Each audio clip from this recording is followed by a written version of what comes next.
Second. মা আমি তো মাধ্যমিক পাস করে গেছি, তুমি না আমাকে আইফোন কিনে দিতে চেয়েছিলে? কত দাম আইফোনের? 1,50,000। কি বললি? 1 লাখ টাকা কখনো চোখে দেখেছিস?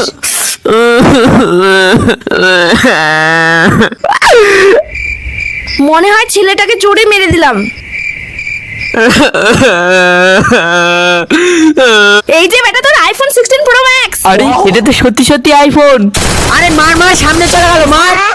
হ্যালো বন্ধু, কি করছিস বল? আরে আমি আইফোন নিয়েছি। আরে আমাদের পরিবারের তো কেউ আইফোন দেখিনি, আমি নিলাম বলে দেখ। কিন্তু তার আগে বাংলাদেশি হলে সাবস্ক্রাইব করো, ইন্ডিয়ান হলে লাইক করো। আমি বাংলাদেশি তাই আমি সাবস্ক্রাইব করলাম, আর তুমি তোমার দেশের পতাকাটি কমেন্ট বক্সে দিয়ে দিও। কি বলো? নে নে, হয়েছে হয়েছে, আইফোন কিনে দিয়েছে বলে বিশাল ব্যাপার। এই নে দেখ আর জল, তোর আইফোন আছে। দেখ দেখ কতটা সুন্দর, অ্যাপেল অ্যাপেল লোগো লাগানো আছে। আজকাল স্কুলে যাওয়ার ইচ্ছে করে না, স্কুলে যাওয়ার ইচ্ছে করে না। सपना टूटा है तो दिल का